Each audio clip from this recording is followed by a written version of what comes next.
बिस्मिल्लाहिर्रहमानिर्रहीम। अस्सलामुअलैकुम। हमारी आज की रेसिपी है चिकन पुलाव। उसके लिए सबसे पहले हमने लिया 1 किलो चिकन और 1 ही किलो हमने लिए राइस।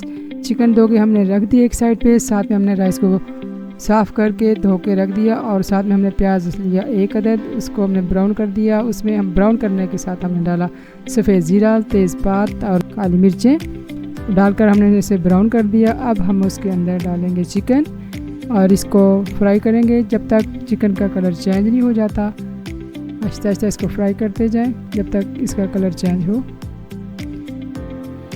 चिकन हमारी फ्राई हो चुकी है। अब हम इसमें डालेंगे खुश्क मसाला जात, जिसमें हल्दी आधा टीस्पून, सुरख मिर्च आधा टीस्पून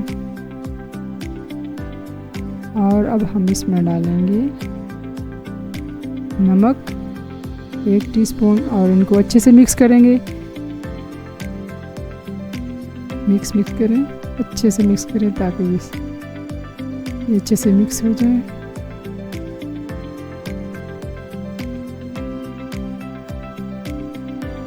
अब हम इसमें डालेंगे 2 अदद टमाटर, जो कि मैंने फ्रीज़ हुए थे तो मैंने इनको बारीक पीस लिया है। थोड़ा सा पानी भी डालें ताकि यहाँ मेरी चिकन थोड़ी सी लग रही है, इसमें थोड़ा सा पानी भी ऐड करूँगी तो देखें ज़रा इसको, माशाल्लाह अब सेट हो गई है। अब इसको अंटिल पकने तक हम रखेंगे, जब तक ये पकती इसको हम भूनेंगे। ऑयल छोड़ देगा जब साइडों से। अब हमने इसमें सब्ज़ हरी मिर्चें डाली हैं, फिर इसको थोड़ा सा थोड़ी देर के लिए भूनें इसको हरी मिर्चें डाल के।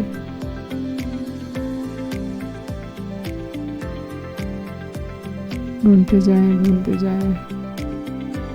अब इस स्टेज पे आप नमक चेक कर सकते हैं। अगर आपका नमक कम और या ज़्यादा कुछ हो तो इसको बैलेंस कम ही डालें पहले, ताकि बाद में अगर कोई इशू ना बने। कम हो तो उसका हल है, ज़्यादा हो तो उसका हल नहीं है।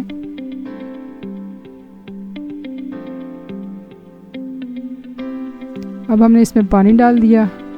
चूँकि चावल पहले से भिगोए हुए थे तकरीबन आधा घंटा पहले से, इसलिए मैंने पानी थोड़ा कम ही डाला है। तो अब इसको हम चावल डालते हैं। चावल डालने के बाद हम इसको घुमाएंगे। माशाल्लाह, बिस्मिल्लाह। थोड़ा सा चम्मच चलाएं। अब हमारे चिकन पे अब दम पे जाएंगे। हमने इसमें लहसुन, हरा धनिया और हरा पुदीना डाल दिया, इससे इसमें इतनी ज़बरदस्त खुशबू आती है। अब ये जी नाम लास्ट इसकी लुक है। ये देखिए अब हमारा चिकन पुलाव बन के रेडी हो गया है। खाएं, एंजॉय करें। ये मेरे चैनल को लाइक करें, वीडियो अच्छी लगे तो चैनल को सब्सक्राइब करें और कमेंट्स में बताएं कि आपको ये वीडियोस अच्छी लग रही हैं। इसके साथ ही आपसे इजाज़त चाहती हूँ। अल्लाह हाफ़िज़।